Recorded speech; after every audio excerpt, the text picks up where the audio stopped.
Welcome to all of you in my YouTube channel learn math clearly. तो आप higher mathematics की ABCD को समझ सकें, मैथमेटिकल कॉन्सेप्ट्स आपके लिए पेन ना क्रिएट करें, आप मैथमेटिक्स को एंजॉय कर सकें। इस पर्पज से हमने प्लेटफॉर्म पे थोड़ा सा वर्क करा है आपके लिए। एक चीज़ मैं यहाँ पे क्लियर कर दूं, जैसे थंबनेल में आपको दिख रहा होगा लखनऊ यूनिवर्सिटी एब्स्ट्रैक्ट अलजेब्रा। तो अगर अदर स्टूडेंट्स लेक्चर को देख रहे हैं तो बिल्कुल कंफ्यूज नहीं होंगे। एलयू स्टूडेंट्स को एक्स्ट्रा बेनिफिट ये है कि जो अंडर ग्रेजुएट मैथमेटिक्स में अपनी वो बुक फॉलो करते हैं प्रकाशन केंद्र की, एग्जामिनेशन पॉइंट ऑफ व्यू से, वहाँ पे जिस सीक्वेंस में कंटेंट अवेलेबल है उसी सीक्वेंस में उनको एक्सप्लेनेशन मिल जाएगा। एक्स्ट्रा बेनिफिट है, अदर स्टूडेंट्स परेशान नहीं होंगे। मैथमेटिकल कॉन्सेप्ट आप सभी के लिए इक्वली यूजफुल है। जैसे मैंने बोला, मेरे चैनल का मोटो है कि आपको मैथमेटिकल कॉन्सेप्ट्स क्लियर हों, इस पर्पज से हम यहाँ पे कोशिश कर रहे हैं। मैं प्लेलिस्ट की लिंक डिस्क्रिप्शन में देता हूँ, वहाँ पे आपको साइलो थ्योरी, कॉन्जुगेसी, रिंग थ्योरी, ढेर सारी लेक्चर सीरीज अवेलेबल, आप उनको विजिट कर सकते हैं। लेकिन 2 लेक्चर सीरीज का नाम लिख के मैं आपको स्क्रीन पे बोलता हूँ कि एटलीस्ट आप इन दोनों को जरूर विजिट करिए, बेसिक्स और नॉलेज कैप्सूल की लेक्चर सीरीज को। इसलिए बोलता हूँ क्योंकि लेक्चर्स को समझने के लिए, अब्स्ट्रैक्ट अलजेब्रा की अंडरस्टैंडिंग को डेवलप करने के लिए हमने इन दोनों लेक्चर्स में आपको वो सब इसेंशियल मैथमेटिकल टूल्स प्रोवाइड करे हैं जो आपको आना चाहिए स्टार्टिंग में। Set relation, Cartesian product, binary operation, group homomorphism, Klein V4 group, ऐसे छोटे छोटे कॉन्सेप्ट यहाँ पे रखे हैं, तो आप इनको देख सकते हैं वहां से। और अगर प्रेजेंट में बात करें, आज आप जो लेक्चर देख रहे हैं ये रिंग थियरी की लेक्चर सीरीज चल रही है। अभी अभी रिंग थियरी की लेक्चर सीरीज चल रही जो आप देख रहे हैं। और रिंग थियरी की लेक्चर सीरीज में हमने अभी तक रिंग की डेफिनेशन, प्रॉपर्टीज, स्पेशल रिंग्स, ढेर सारी बातें कर ली हैं। और अगर जस्ट प्रीवियस लेक्चर की बात करें, तो वहां पे हम लोगों ने एक बहुत ही अच्छा कॉन्सेप्ट यूक्लिडियन रिंग का कॉन्सेप्ट डेवलप करा और एक एग्जांपल देके देखा भी कि आपकी इंटीजर्स की जो रिंग होती है वो यूक्लिडियन रिंग होती है। अभी जस्ट प्रीवियस लेक्चर में हम लोगों ने देखा कि यूक्लिडियन रिंग क्या होती है, कैसे कोई इंटीग्रल डोमेन आपका यूक्लिडियन रिंग बन जाएगा। और मैंने एक एग्जांपल भी वहां पे दिया, हम लोगों ने देखा कि कैसे इंटीजर्स की जो रिंग है, जो इंटीजर्स की आपकी रिंग होती है वो कैसे यूक्लिडियन रिंग बनती है, इसको भी हमने वहां पे देखा। तो इसको आप वहां से देख सकते हैं। अगर आज की बात करें तो आज आपकी स्क्रीन पे दिख रहा होगा छोटे छोटे डेफिनेशंस आज पढ़ेंगे हम लोग। छोटे छोटे डेफिनेशंस पढ़ेंगे और कुछ मैथमेटिकल कॉन्सेप्ट्स को डेवलप करने की कोशिश करेंगे। यूक्लिडियन रिंग पढ़ चुके हैं हम लोग। जैसे आपकी स्क्रीन पे दिख रहा होगा divisibility in an integral domain, ऐसे छोटे छोटे डेफिनेशंस आज सीखेंगे। आपको डिविजिबिलिटी के बारे में अभी तक यहाँ पे अंडर ग्रेजुएट मैथमेटिक्स में यूजी में आके इतना तो पता ही होगा, डिवाइजर्स क्या होते हैं, डिविडेंड क्या होते हैं, क्वोशिएंट क्या होते हैं।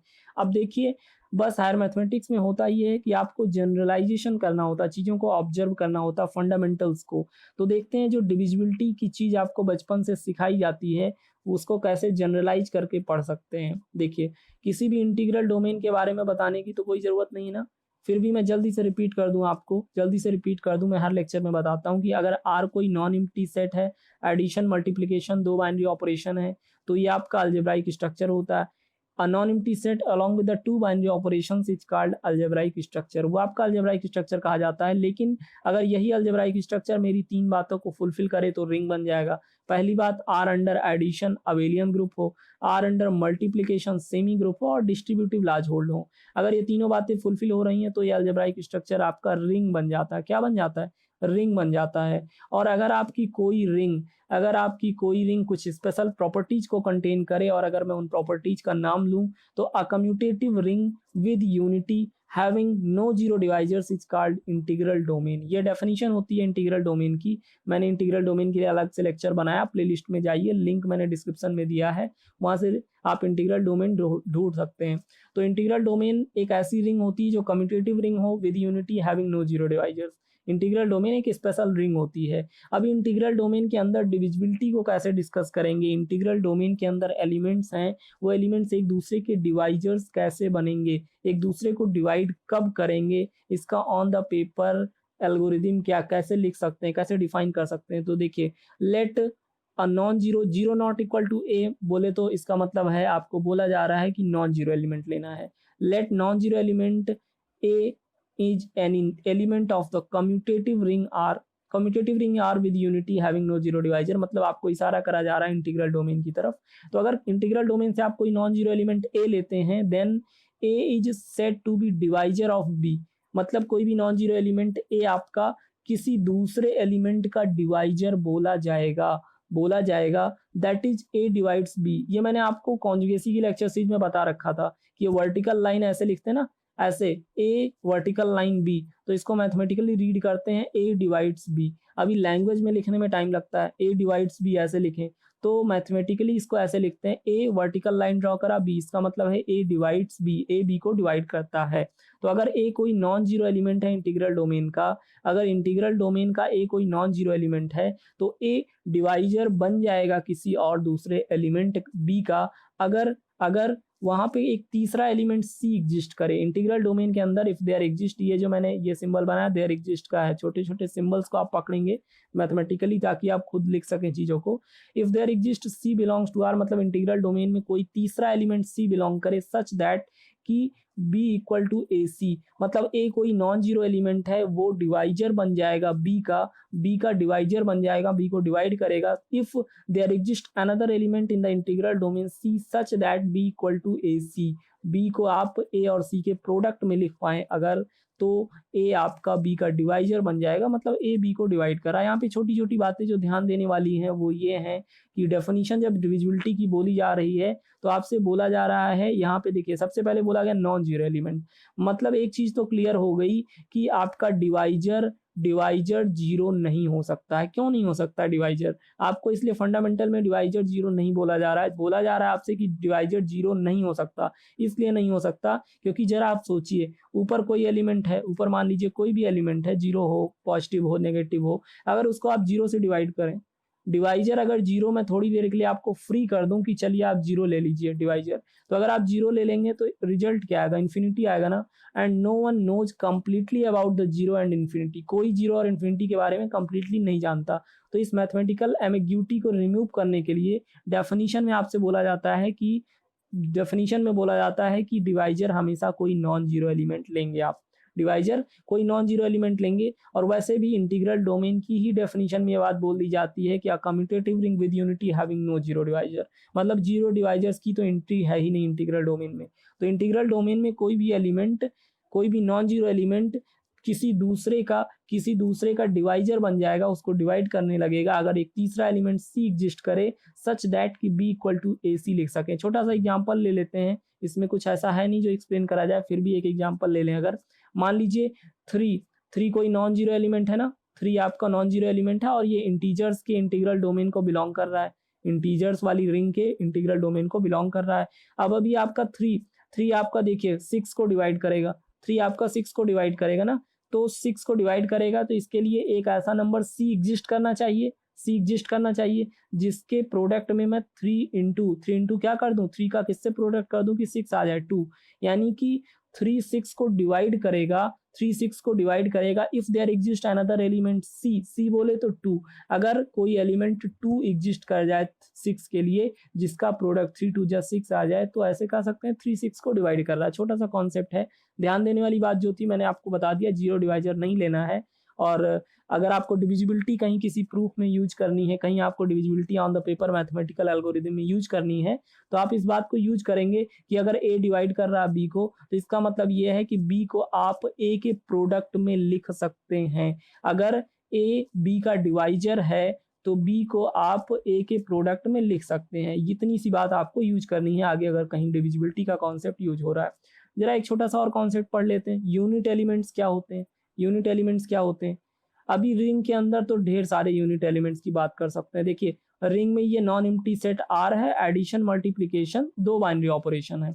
अभी मैं बात करूं एडिटिव आइडेंटिटी की, अगर एडिटिव आइडेंटिटी की बात करूं तो जीरो आएगा, और अगर मल्टीप्लिकेटिव आइडेंटिटी की बात करूं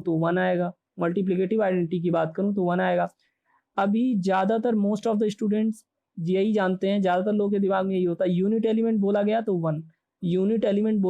वन, लेकिन ऐसा नहीं है। वन आपका यूनिट एलिमेंट है, लेकिन रिंग के अंदर इंटीग्रल डोमेन के अंदर वन के अलावा भी और ढेर सारे एलिमेंट्स ऐसे हो सकते हैं जो यूनिट एलिमेंट्स का रोल प्ले करें। तो अभी जब आप जनरलाइजेशन कर रहे हो चीज़ों की, जब आप एब्स्ट्रैक्ट अलजेब्रा में अपनी प्रीवियस नॉलेज को कलेक्ट कर रहे हो, तब आपको ये समझना जरूरी हो जाता है कि केवल वन को ही यूनिट एलिमेंट नहीं कहेंगे, केवल 1 को ही यूनिट एलिमेंट नहीं कहेंगे, अदर ढेर सारे एलिमेंट्स भी हैं जो यूनिट एलिमेंट बनेंगे। अब कौन-कौन से यूनिट एलिमेंट हो सकते हैं, इसको समझने के लिए हमें उस डेफिनिशन को समझना होगा, यूनिट एलिमेंट्स की डेफिनिशन को, कि वो एलिमेंट्स कौन से हैं जिनको आप यूनिट एलिमेंट बोल सकते हो। बाय डिफ़ॉल्ट आपके ब्रेन में सेट कर दिया गया है कि यूनिट एलिमेंट माने 1, यूनिट एलिमेंट मीन्स 1, लेकिन ऐसा नहीं है। यूनिट एलिमेंट की डेफिनिशन क्या है इसको देखते हैं, फिर आप खुद ही समझ जाएँगे कि कौन-कौन से एलिमेंट्स यूनिट एलिमेंट बन सकते हैं। तो अगर आपके पास R कोई रिंग है, अभी रिंग के पीछे की स्टोरी पता है आपको? All the non zero elements of a ring, मतलब रिंग के वो सारे नॉन जीरो एलिमेंट्स। देखिए अभी तो आप केवल 1 के बारे में जानते थे, केवल 1 के बारे में जानते थे, यही यूनिट एलिमेंट है, लेकिन ऐसा नहीं है। रिंग के वो सारे नॉन जीरो एलिमेंट्स, वो सारे non zero elements having multiplicative inverses in the ring are, मतलब किसी भी रिंग के अंदर वो सारे नॉन जीरो एलिमेंट्स जिनका मल्टीप्लिकेटिव इनवर्स एग्जिस्ट करे, वो यूनिट एलिमेंट्स कहलाते हैं, वो यूनिट एलिमेंट्स कहलाते हैं। मतलब कि रिंग के अंदर, ये आपका रिंग है ना, आर अंडर एडिशन मल्टीप्लिकेशन या अलजेब्राइक स्ट्रक्चर रिंग की प्रॉपर्टीज को फुलफिल करे तो रिंग हो जाएगा। और अगर एक एग्जांपल की बात करें तो इंटीजर्स रिंग होती है ना, इंटीजर्स रिंग के बारे में तो पता है आपको, इंटीजर्स की रिंग होती है। तो इंटीजर रिंग के अंदर वो सारे एलिमेंट जो नॉन जीरो हैं और जिनका मल्टीप्लिकेटिव इनवर्स एग्जिस्ट कर रहा है रिंग के अंदर, मल्टीप्लिकेटिव इनवर्स एग्जिस्ट कर रहा है, वो आपके यूनिट एलिमेंट होते हैं रिंग के। अब जरा मैं उस प्रॉब्लम को भी पॉइंट आउट कर दूं कि आपके ब्रेन में बचपन से क्यों ये चला जाता है कि 1 यूनिट एलिमेंट है, ये प्रॉब्लम क्यों आती है। देखिए चूंकि आपने आपने अभी तक जिन नंबर्स के साथ प्ले करा है, खेला है, 1 2 -2 -3, आपने इन नंबर्स के साथ प्ले करा है और ये बाय डिफॉल्ट नंबर्स इंटीजर्स थे। आपने इंटीजर्स के साथ प्ले करा है और इंटीजर वाली रिंग में अगर यूनिट एलिमेंट खोजें तो अकेला यूनिट एलिमेंट 1 ही होता है। देखिए कैसे, इंटीजर्स की जो आपकी ये रिंग है ना, इंटीजर्स की रिंग में इसमें वो सारे एलिमेंट्स ढूंढना है जिनका मल्टीप्लिकेटिव इनवर्स एग्जिस्ट करे। वो सारे एलिमेंट्स किसी भी रिंग के अंदर जिनका मल्टीप्लिकेटिव इनवर्स एग्जिस्ट करे वो आपके यूनिट एलिमेंट होते हैं। और इंटीजर्स की रिंग में अगर नॉन जीरो एलिमेंट्स की बात करें जिनका मल्टीप्लिकेटिव इनवर्स एग्जिस्ट कर रहा है, तो देखिए अगर मैं बात करूं, जीरो को तो ले नहीं सकते, जीरो को तो ले नहीं सकते, चलिए इसको छोड़ दिया। 1 2 3 4 5 -1 2 कुछ भी ले सकते हैं, तो चलिए 2 ले लिया। 2 आपका कोई नॉन जीरो इंटीजर है ना, इसका जरा इनवर्स निकालिए, मल्टीप्लिकेटिव इनवर्स निकालिए। मल्टीप्लिकेटिव इनवर्स इसका 1/2 आएगा। क्यों बोला मैंने ऐसा? मैंने इसलिए बोला क्योंकि 1/2 और 2 को जब आप मल्टीप्लाई करेंगे तो आइडेंटिटी 1 आ जाएगी। मल्टीप्लिकेटिव आइडेंटिटी 1 होती है, मैंने स्टार्टिंग में ही आपको रिपीट कर दिया। एडिटिव आइडेंटिटी 0 होती है, मल्टीप्लिकेटिव आइडेंटिटी 1 होती है। हमेशा किसी भी रिंग के लिए मल्टीप्लिकेटिव आइडेंटिटी 1 होती है। तो अगर 2 कोई नॉन जीरो एलिमेंट लिया आपने इंटीजर्स की रिंग में और इसका इनवर्स खोजें, तो आप इनवर्स तो खुद ही ढूंढ सकते हो। 1/2 इसका मल्टीप्लिकेटिव इनवर्स होगा। क्यों? क्योंकि 2 और 1/2 का प्रोडक्ट आइडेंटिटी आ गया, तो डेफिनेशन यही होती ना, 1/2 आपका इनवर्स बन गया। अभी सोचने वाली बात ये है कि ये 1/2 क्या इंटीजर्स की रिंग के अंदर कंटेन होगा? 1/2 आपका क्या खुद में एक इंटीजर है? इंटीजर की डेफिनेशन क्या पढ़ाई थी? इंटीजर की डेफिनेशन ये पढ़ाई थी ना, पूरा इंटीजर, पूरा नंबर, 1 2 3 नेगेटिव में चले जाइए, पॉजिटिव में चले आइए, लेकिन पूरा नंबर होना चाहिए। ये 1/2 तो फ्रैक्शन है, रेशनल नंबर है, ये इंटीजर नहीं है। 1/2 इंटीजर नहीं है। मतलब 2 आपने नॉन जीरो एलिमेंट तो ले रखा, लेकिन बाय डिफॉल्ट अनफॉर्चुनेटली इसका जो मल्टीप्लिकेटिव इनवर्स आ रहा है वो इंटीजर्स की रिंग के अंदर बिलोंग ही नहीं कर रहा है। मतलब एग्जिस्टेंस ऑफ इनवर्स है ही नहीं, एग्जिस्टेंस ऑफ इनवर्स इस एलिमेंट की है ही नहीं। अब जरा आप ऐसे ढूंढने की कोशिश करिएगा खुद से, इंटीजर्स की रिंग के अंदर, इंटीजर्स की रिंग के अंदर जितने भी आपको नॉन जीरो एलिमेंट्स मिलेंगे वो सब मल्टीप्लिकेटिव इनवर्स को रिंग के बाहर ही ले जाएंगे। मतलब रिंग के अंदर कोई मल्टीप्लिकेटिव इनवर्स एग्जिस्ट ही नहीं करेगा। सिंगल एलिमेंट 1 है।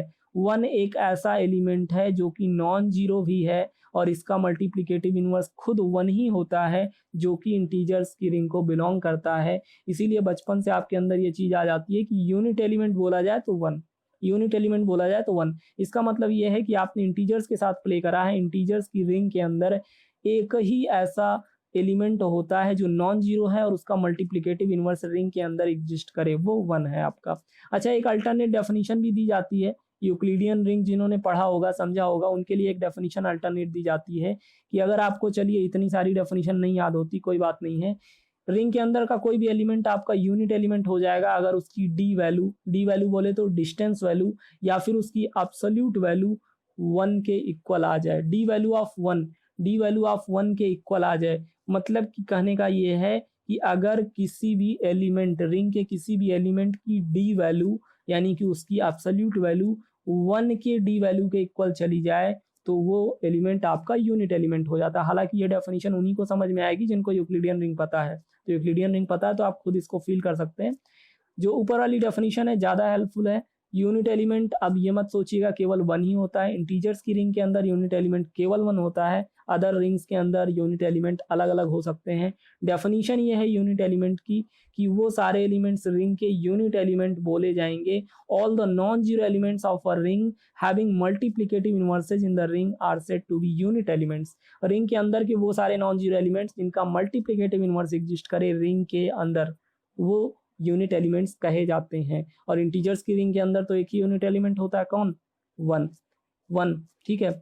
अभी ऊपर जो आपको मैंने प्रॉपर्टी पढ़ाई थी उसके बेस पे एक एग्जांपल देख लेते हैं। जरा इंटीजर्स की रिंग का ही बात करेंगे। मैंने बोला ना किसी भी एलिमेंट को चेक करना है वो यूनिट एलिमेंट है कि नहीं, तो परेशान नहीं होंगे। ये छोटा जो नीचे फंडा दिया हुआ है इसका यूज कर लेंगे। उसकी डी वैल्यू निकाल लेते हैं। किसी भी एलिमेंट की डी वैल्यू यानी उसकी एब्सोल्यूट वैल्यू मॉड वैल्यू निकाल लेते हैं और चेक करते हैं कि क्या वो 1 के इक्वल आ रहा है। अगर किसी भी एलिमेंट का 1 के इक्वल आ जाए mod value, D value, distance value, तो वो एलिमेंट आपका यूनिट एलिमेंट हो जाता है। इंटीजर्स की रिंग की बात कर लें 1 और -1 दो एलिमेंट्स ऐसे होते हैं। 1 और -1 दो एलिमेंट्स ऐसे होते हैं जो यूनिट एलिमेंट्स होते हैं। अभी ऊपर मैंने केवल 1 बताया था बाय डिफॉल्ट, खैर -1 भी होता है, -1 भी आपका इंटीजर को बिलोंग करता है। तो 1 और -1 दो एलिमेंट्स ऐसे होते हैं जो यूनिट एलिमेंट्स होते हैं इंटीजर्स की रिंग में। क्यों? क्योंकि 1 का भी इनवर्स एग्जिस्ट करता है। 1 का इनवर्स क्या होता है देखिए, पहले तो डी वैल्यू वाला फॉर्मूला लगा लेते हैं, ये फंडा लगा लेते हैं। पहले डी वैल्यू निकाल लेते हैं और देखते हैं क्या 1 आ रहा है। अगर d value of any element comes out equal to 1 then it implies that वो एलिमेंट आपका क्या है, वो एलिमेंट आपका यूनिट एलिमेंट है। तो 1 की डी वैल्यू निकालेंगे, कोई प्रॉब्लम ही नहीं, मॉड ले लीजिए, 1 आ ही जाएगा। -1 की निकालेंगे तो भी 1 आएगा क्योंकि मॉडुलस के अंदर तो नेगेटिव साइन डाइजेस्ट हो जाता है। तो 1 और -1 ये दोनों ऐसे नंबर्स हैं जो इंटीजर्स की रिंग में यूनिट एलिमेंट होते हैं। अभी जरा एक और डेफिनेशन मैंने पढ़ाई थी ना कि मल्टीप्लिकेटिव इनवर्सेस एग्जिस्ट होने चाहिए। तो 1 का मल्टीप्लिकेटिव इनवर्स बताइए। 1 का मल्टीप्लिकेटिव इनवर्स निकालना, रेसिप्रोकल कर लेते हैं। रेसिप्रोकल ए का मल्टीप्लिकेटिव इनवर्स अगर मैं पूछूं तो रेसिप्रोकल कर लें 1/a। ऐसे अगर मैं 1 का मल्टीप्लिकेटिव इनवर्स पूछूं तो 1/1 दैट इज 1। 1 तो आपका इंटीजर है ना, इंटीजर्स की रिंग को बिलोंग करेगा। और इसी तरीके आप -1 का मल्टीप्लिकेटिव इनवर्स निकाल सकते हो। -1 का रेसिप्रोकल कर लीजिए, -1 आएगा जो खुद को इंटीजर रिंग में बिलोंग करवाता है। इसका मतलब 1 और -1 आपके दो ऐसे एलिमेंट्स हैं इंटीजर्स की रिंग के अंदर जो यूनिट एलिमेंट हैं। तो अभी ये गलती नहीं करेंगे कि केवल 1 को यूनिट एलिमेंट समझें, केवल 1 को यूनिट एलिमेंट समझें। और जो दूसरा फंडा यहाँ पे दिया इसका भी यूज करना सीखेंगे। या तो आप ऐसा करिए कि वो एलिमेंट जो मल्टीप्लिकेटिव इनवर्सेज एग्जिस्ट करा रहे हैं वो यूनिट है, या तो ये शॉर्टकट है, आप ऐसे निकाल सकते हैं। किसी भी एलिमेंट की डी वैल्यू निकाल लीजिए, उसकी एब्सोल्यूट वैल्यू निकाल लीजिए और अगर वो वैल्यू 1 के इक्वल आ रही है तो वो यूनिट एलिमेंट होगा। देखिए 2 कोई नॉन जीरो एलिमेंट था ना, नॉन जीरो एलिमेंट था, इसका इनवर्स तो एग्जिस्ट नहीं कर रहा था। अब अगर ये वाला फंडा लगाएं डी वैल्यू वाला, तो इसका डी वैल्यू निकालिए। 2 की डी वैल्यू यानी मॉड आप निकालिए, क्या आएगा? 2 आएगा। 2 इज नॉट इक्वल टू 1। अगर डी वैल्यू 1 के इक्वल आती है तो ही वो एलिमेंट यूनिट एलिमेंट बनेगा। दोनों तरीके आपके पास, आप चेक कर सकते हैं, आप चेक कर सकते हैं इसको। छोटा सा एक और कॉन्सेप्ट यहाँ पे पढ़ लेते हैं एसोसिएट्स का। एसोसिएट्स का एक छोटा सा डेफिनेशन, एक कॉन्सेप्ट और यहाँ पे पढ़ लेते हैं जल्दी से। एसोसिएट्स का कॉन्सेप्ट यहाँ पे सीखते हैं। इसके लिए भी आपको रिंग की जरूरत है, रिंग की पूरी स्टोरी याद होनी चाहिए। Let R be a commutative ring with unity element, मतलब एक ऐसी रिंग जो, पहली बात तो रिंग के फीचर्स सब उसके अंदर होने चाहिए। दूसरी बात ये कम्यूटेटिव हो रिंग, मतलब मल्टीप्लिकेशन के रिस्पेक्ट में कम्यूटेटिव ला होल्ड करे। यूनिटी एलिमेंट हो, यूनिटी एलिमेंट बोले तो 1, यूनिटी एलिमेंट बोले तो 1। अभी देखिए यहाँ पे अभी यूनिट एलिमेंट की डेफिनेशन पढ़ने के बाद ये मत सोचने लगिएगा, कंफ्यूज हो जाइएगा। यूनिटी जब बोला जाए तो इशारा हो रहा है मल्टीप्लिकेटिव आइडेंटिटी की तरफ। मल्टीप्लिकेटिव आइडेंटिटी जो होती है आपकी वो 1 होती है, मल्टीप्लिकेटिव आइडेंटिटी 1 होती है। तो अगर यूनिटी बोला जाए, अगर यूनिटी एलिमेंट बोला जाए तो केवल 1 की बात हो रही है। लेकिन अगर यूनिट एलिमेंट बोला जाए तो 1 और -1 दोनों आ जाएंगे इंटीजर्स की रिंग के अंदर। और अगर कोई और रिंग है तो वहाँ पे आप ढूंढ सकते हो कि यूनिट एलिमेंट कौन है कौन नहीं है। लेकिन अगर यूनिटी की बात करी जाए तो यूनिटी का इशारा हो रहा है मल्टीप्लिकेटिव आइडेंटिटी की तरफ। तो अगर यूनिटी बोले तो 1, और अगर यूनिट एलिमेंट बोले तो 1 -1 कुछ भी हो सकता है जिसका इनवर्स एग्जिस्ट करे। खैर एसोसिएट्स की डेफिनेशन पढ़ रहे हैं तो कोई भी आपकी कम्यूटेटिव रिंग जिसके अंदर यूनिटी एलिमेंट हो, यूनिटी बोले तो वन हो, then an element a is said to be associate of b, मतलब ऐसी रिंग के अंदर ही एसोसिएट्स का कॉन्सेप्ट एग्जिस्ट करेगा जो कम्यूटेटिव हो और यूनिटी एलिमेंट कंटेन करें। मतलब आप ऐसी रिंग के अंदर ही एसोसिएट्स ढूंढने की कोशिश करिएगा जो कम्यूटेटिव रिंग हो और यूनिटी को कंटेन करे, बोले तो वन को कंटेन करे। तो उसके अंदर एलिमेंट ए बी का एसोसिएट हो जाएगा, दो एलिमेंट्स एक दूसरे के एसोसिएट्स हो जाएंगे if you can represent both of them in such a way, अगर आप उन दोनों को ऐसे रिप्रेजेंट कर सको, a equal to u v. अगर आप दो एलिमेंट्स ले रहे हो एक ऐसी रिंग से जो रिंग आपकी कम्यूटेटिव है और यूनिटी एलिमेंट को कंटेन कर रही है, तो वो एलिमेंट्स एक दूसरे के एसोसिएट्स बोले जाएंगे। मैथमेटिकल डेफिनेशन है, कॉन्सेप्ट है, सीखेंगे इसको। वो दोनों एक दूसरे के एसोसिएट्स बोले जाएंगे अगर उनको इस फॉर्मेट में लिख सकें, ए इक्वल टू यू बी, जहां पे ए और बी तो एक दूसरे के एसोसिएट्स हैं, ठीक है, समझ में आता है। ये यू क्या है, for some unit element u in R. देखिए यूनिटी बोला गया था तो आपने वन समझा, और यूनिट बोला गया तो आप समझ सकते हैं -1 और 1 दोनों नंबर्स हैं इंटीजर्स की रिंग के अंदर। तो अगर ऐसा हो जाए कि ए और बी दो एलिमेंट्स आपने एक ऐसी रिंग से लिया जो कम्यूटेटिव है और यूनिटी एलिमेंट कंटेन कर रही है, तो वो दोनों एक दूसरे के एसोसिएट्स बोले जाते हैं अगर उनको ऐसे लिखा जा सके, ए इक्वल टू यू बी। मतलब ए और बी एक दूसरे के एसोसिएट्स होंगे अगर a equal to u B लिखा जा सके, जहाँ पे यू आपका यूनिट एलिमेंट होना चाहिए, जल्दी से एक छोटा सा एग्जांपल देख लेते हैं। इसका एग्जांपल देख सकते हैं एसोसिएट्स का, कि दो एलिमेंट्स कैसे एक दूसरे के एसोसिएट्स बन जाएंगे। वही इंटीजर रिंग कंसीडर करते हैं। इंटीजर रिंग आपकी इंटीग्रल डोमेन भी है, कम्यूटेटिव है, यूनिटी कंटेन करती है, सब कुछ है इंटीजर रिंग के पास। तो इंटीजर रिंग के अंदर एसोसिएट्स की एग्जांपल, एसोसिएट का कॉन्सेप्ट डिस्कस कर सकते हैं ना। सबसे पहली शर्त तो यही थी कि वो रिंग आपकी कम्यूटेटिव हो और यूनिटी एलिमेंट कंटेन करे। तो इंटीजर रिंग तो पूरी की पूरी इंटीग्रल डोमेन होती है, इसमें कम्यूटेटिव ला भी है, यूनिटी भी है, सब कुछ होल्ड हो रहा है। तो इंटीजर रिंग के अंदर एसोसिएट का कॉन्सेप्ट डिस्कस करें, कोई प्रॉब्लम नहीं। अभी देखिए दो एलिमेंट यहाँ पे आप लीजिए और वो दोनों एक दूसरे के एसोसिएट्स बन जाएंगे अगर दो एलिमेंट ए बी एसोसिएट्स बन जाएंगे अगर उनको a equal to u b format में लिख सके, जहाँ पे यू आपका यूनिट एलिमेंट है। जल्दी से मुझे बता दीजिए, मैंने ऊपर अभी बताया कि आपका जो ये इंटीजर रिंग के अंदर यूनिट एलिमेंट कौन कौन से होते हैं, वन और -1 दो यूनिट एलिमेंट्स होते हैं ना, दो यूनिट एलिमेंट्स होते हैं आपके इंटीजर्स की रिंग के अंदर। तो देखिए जरा यहाँ पे u1 -1 होगा आपका unit elements. Let a equal to 3 कोई नंबर ले लेते हैं इंटीजर्स से और जरा इसका एसोसिएट खोजते हैं। एक नंबर 3 ले लिया और जरा इसका एसोसिएट खोजते हैं कि इंटीजर्स की रिंग के अंदर इसके एसोसिएट्स कौन है इसका एसोसिएट। तो क्या करना है, 3 का प्रोडक्ट कर लेते हैं यूनिट एलिमेंट्स के साथ, जो प्रोडक्ट के एलिमेंट्स आएंगे वही एसोसिएट्स होंगे इसके। तो आपके पास दो यूनिट एलिमेंट है, 1 और -1, दोनों से प्रोडक्ट करते हैं। आपका also 3 equal to u b, a equal to u b format में लिखना ना, a equal to u b format में लिखना, तो ए और बी एसोसिएट्स हो जाएंगे जहाँ पे यू यूनिट है। यहाँ पे मुझे बताइए देख के, 3 इक्वल टू 1 इंटू 3 लिख सकते हैं ना, a equal to u B से कंपेयर करिए, 3 इक्वल टू 1 3 लिख सकते हैं, जहाँ पे यू यूनिट था तो यहाँ पे 1 यूनिट है आपका। It implies that 3 is associates of 3, it means 3 is associate of itself. जो नंबर 3 है आपका इंटीजर रिंग में, ये खुद का 3 ही नहीं, ज्यादातर number most of the integers खुद के एसोसिएट होते हैं। लेकिन -1 भी तो यूनिट एलिमेंट है ना, -1 भी तो यूनिट एलिमेंट है। तो आप ये भी लिख सकते हो 3 equal to -1 into -3। A equal to u b के फॉर्मेट में लिखना होता है। अगर a equal to u b के फॉर्मेट में आप लिख रहे हो, ए और बी एक दूसरे के एसोसिएट्स बन जाएंगे, यू यूनिट एलिमेंट होना चाहिए। तो यहाँ पे 3 इक्वल टू -1 आप लिख रहे हो, a equal to u b format में लिख रहे हो, यू यानी -1 यूनिट एलिमेंट है, तो ए और बी एक दूसरे के एसोसिएट होंगे, मतलब 3 और -3 भी एक दूसरे के एसोसिएट होंगे। It implies that 3 is also associate of -3। मतलब आपने एक छोटा सा एग्जाम्पल लेके देखा कि इंटीजर्स की रिंग के अंदर जो कि यूनिटी एलिमेंट कंटेन कर रही है, कम्यूटेटिव है, उसके अंदर एसोसिएट का कॉन्सेप्ट डिस्कस कर सकते हैं। कोई भी दो एलिमेंट एक दूसरे के एसोसिएट हो जाएंगे अगर वो a equal to u b format में लिखे जाए, ए और बी एक दूसरे के एसोसिएट हो जाएंगे अगर a equal to u B मैं लिख सकूं, जहाँ पे यू आपका यूनिट एलिमेंट है। तो इंटीजर रिंग के अंदर यूनिट एलिमेंट 1 और -1 होते हैं, 1 और -1 होते हैं। तो कोई एलिमेंट मैंने 3 लेके दिखाया आपको कि 3 3 का एसोसिएट 3 खुद होता है और 3 का एसोसिएट -3 भी होता है। मतलब अगर किसी एलिमेंट 3 के एलिमेंट के एसोसिएट की बात करें तो 2 एसोसिएट्स होते हैं, एक 3 होता है, एक -3 होता है। तो एसोसिएट की डेफिनिशन, कॉन्सेप्ट, एग्जांपल आपने देखा, छोटे-छोटे कॉन्सेप्ट्स आज हमने सीखा।